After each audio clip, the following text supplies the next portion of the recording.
Today I'm gonna tell you how to use MS Excel for one sample hypothesis test. So let's see how we can do it. Now, what is one sample hypothesis test? One sample hypothesis is a test is used when there is only one population involved. For example, from the population of the patient who have recovered from COVID-19, we draw a sample to test the risk of getting infected, right? So here I'll teach you that how you can use the MS Excel for one sample hypothesis test. So this is one of the example. Here you can see this is the entire population and I have taken the sample out of it. We already have discussed that how we choose the sample, what are the different sampling techniques. Then we have our sample. What to do next? Now there are two type of test. One sample test for mean when sigma is known, and one sample test for mean when sigma is unknown. Sigma is the population standard deviation. So we need to decide on the test statistic that whether we have sigma is known or sigma is unknown, right? So when the sigma is known, right, when the sigma is known, we use the Z test, and the formula for Z test is here on your screen. The sample mean minus the hypothesized mean divided by the population standard deviation and divided by underscore of sample size, which is represented by n. Now when the one sample test for mean is there and when the sigma is unknown, so we apply the t test. Now the formula is here on the screen. The sample mean minus the hypothesized means divided by the sample standard deviation divided by the under root of sample size. So in case when the sigma is known, we apply Z test. When the sigma is unknown, we apply the t test. And in most of the cases, sigma is unknown, so we use the t test. So you have to see before choosing the test whether you want to choose t test or Z test. You need to see sigma is known or not. Now once we have a test statistic, we need to make a decision. We need to reject or do not reject the null hypothesis. So to do this, we use two approaches: the critical value approach or the p-value approach. If you remember in my last video, when we were talking about the chi-square test, we also use the critical value approach or the p-value approach to reject or not to reject the null hypothesis. So we have to compare the test statistics with the critical value and the p-value. Now here I'll show you how to get the critical value and how to get the p-value, right? And we will do it in the Excel. So we also need to check whether it is two-tailed test or one-tailed test. But before that, I would like to tell you about the critical value. So in this case, when one sample test for mean is there and sigma is known, we use the Z test statistics. We use standard normal distribution and we find the critical Z value. When the one sample test for mean is there and sigma is unknown, we use t test statistics and we use t distribution, right? When the sigma is known, it is standard normal distribution, and when the sigma is unknown, we use the t distribution. When the sigma is known, we find the critical Z value, and here we find the critical t value. When the sigma is unknown.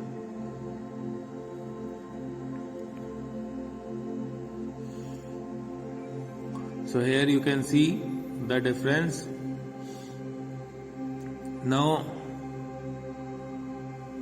to check whether it is two-tailed test or one-tailed test, what to do? Whether it is two-tailed test or one-tailed test. Remember, if your hypothesis can have an equal sign, right? If your hypothesis is having an equal sign, it is two-tailed test. Clear? As you can see on the screen, it means that you need to use a two-tailed test. Okay? So this is how your distribution will look like when you have a rejection region K on rejection region on both the upper and the lower end, and you have the non-rejection region here. So once you collect the test statistics, if it falls in the rejection region, it means that you will have to now reject your null hypothesis. And if the test value fall within the non-rejection region, right, then what you will do? If it is non-rejection region, then you will not be able to reject the null hypothesis. So now here I'll tell you how you can identify this thing. Now this is the lower one-tailed test, right? We have a lower one-tailed test. What you have to do?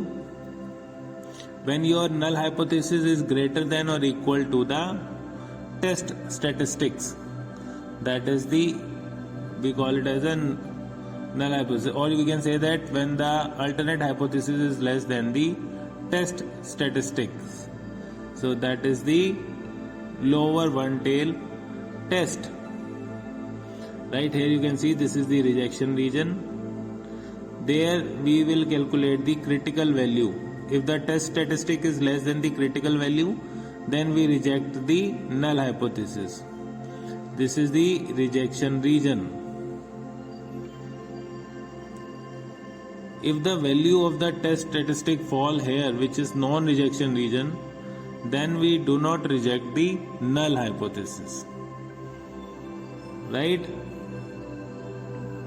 Now this is the upper one-tailed test. Now in this, when the null hypothesis is less than or equal to the test statistics, then, or you can say the alternate hypothesis is greater than the test statistic. If the test statistic is greater than the critical value, we reject the null hypothesis. So first you have to identify the critical value and you have to identify the test statistics. So if it falls in the non-rejection region, you will not, or you will be able to, you will see that you will be failed to reject the null hypothesis. So you have to keep in mind whether you use the two-tailed test or one-tailed test. Right?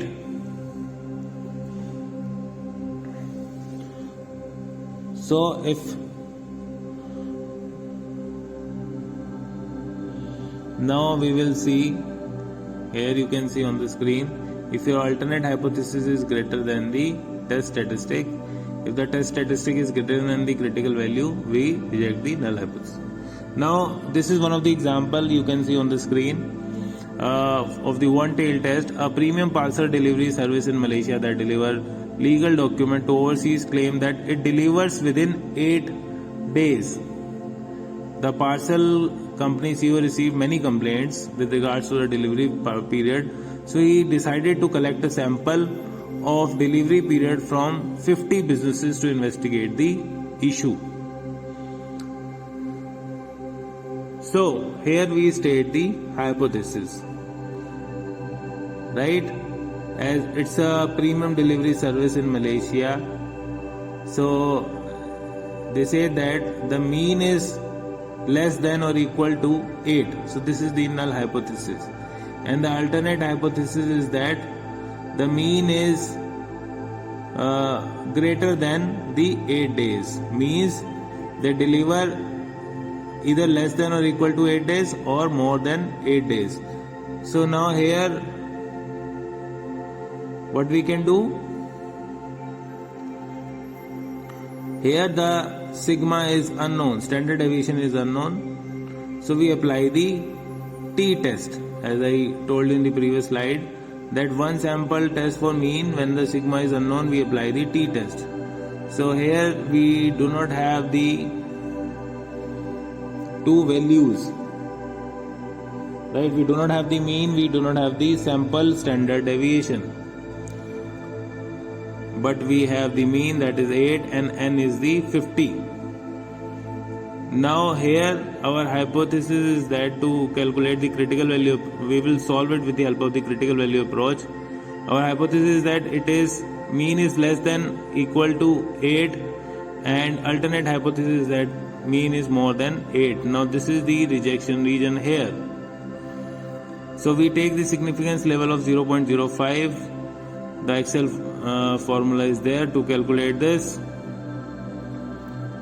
So we have to fix the significance level. The significance level, that is alpha, is equal to 0.05. Now we find the critical value. So we can use the Excel formula to find the critical value. That is 1 minus alpha t inv bracket 1 minus alpha comma n minus 1. Alpha is 0.05, n minus 1 is 50 minus 1.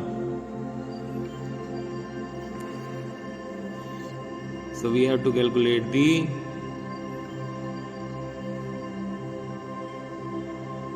value with the help of critical value with the help of the formula in the Excel.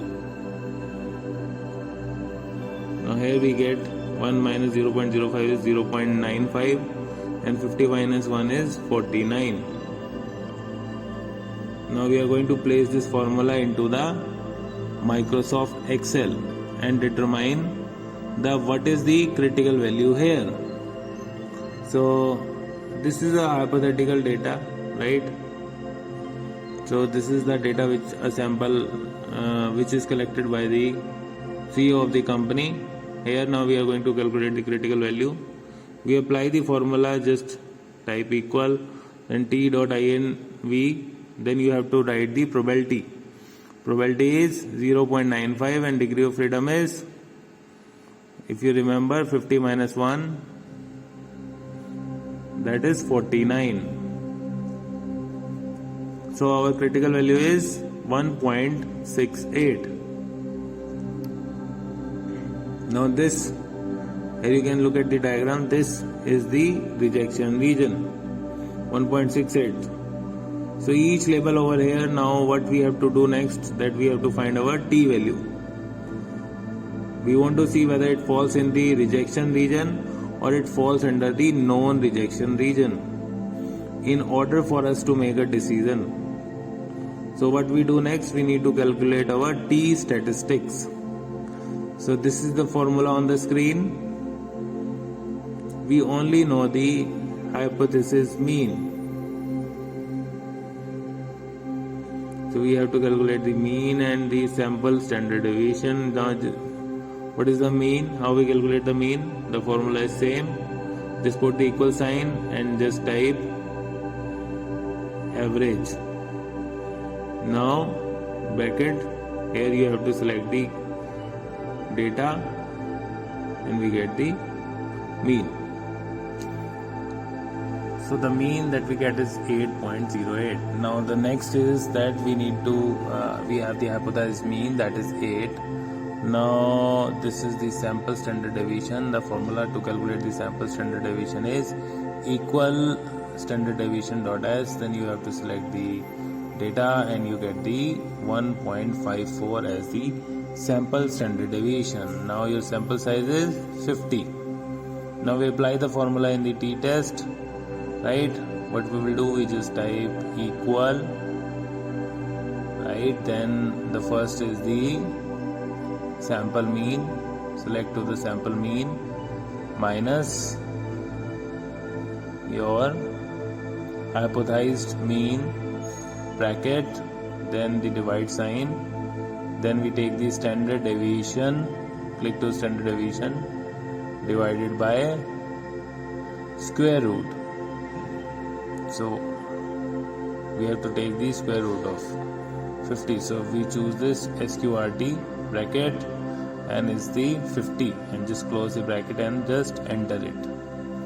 So we get the value of the t-test, that is 0.37. So our critical value is 1.68 and our t-test t value that we get from the test is the 0.37. So it is clear that it comes in the acceptance region, or you can say the non-rejection region, right?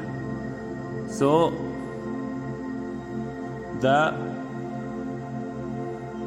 what we get, the test statistic is, if it is greater than critical value, then we reject the null hypothesis, but it is less than the rejection value, so we do not reject the null hypothesis. It means there is insufficient evidence to conclude that alternate hypothesis is true, right? So our hypothesized mean is correct, that it takes less than or equal to 8 days, because we do not have the sufficient evidence. Now we use the p-value approach, right, for t-test one tail. Now this is the Excel formula for this. So we apply this formula and check the p-value. If we get the p-value less than the alpha, then we reject the null hypothesis, and if we get the p-value more than the alpha, then we do not reject the alternate hypothesis, as you can see on the screen. Now we will calculate it in the Excel.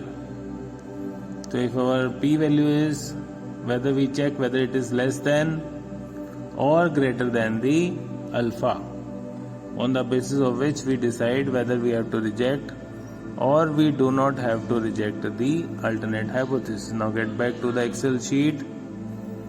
Here in the p-value just type equal and then 1 minus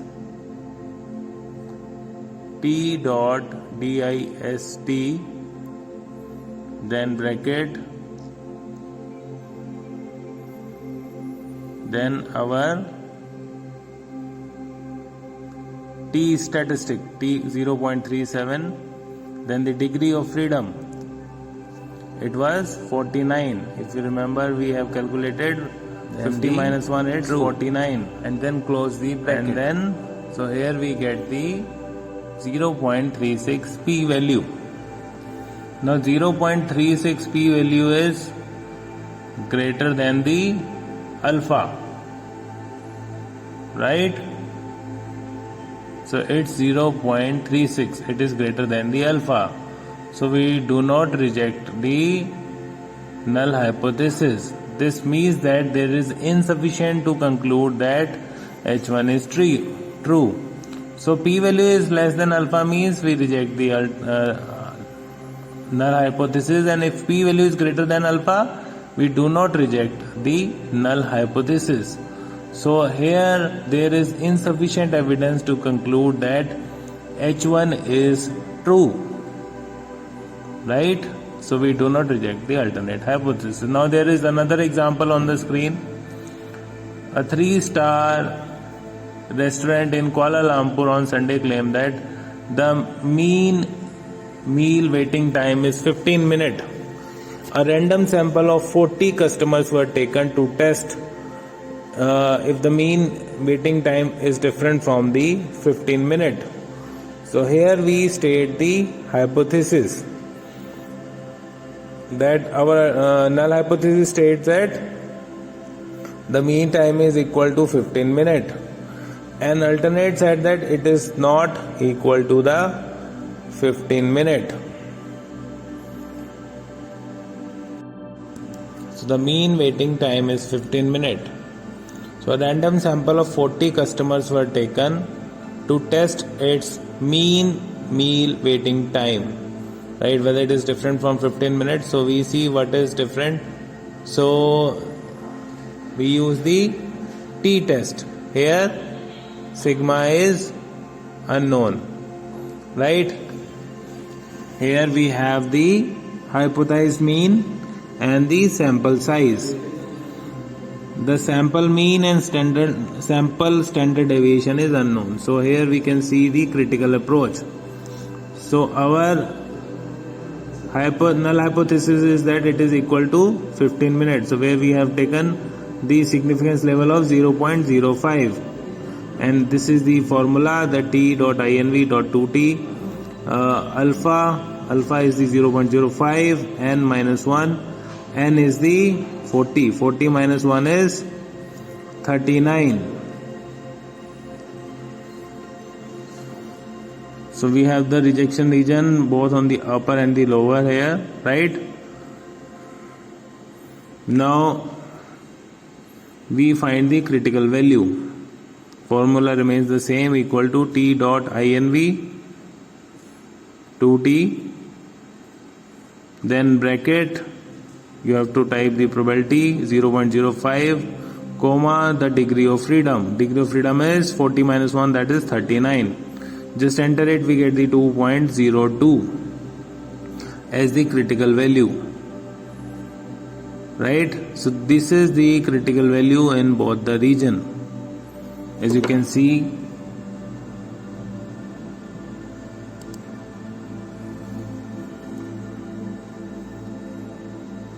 Right, so this is the lower and the positive and the negative 2.02.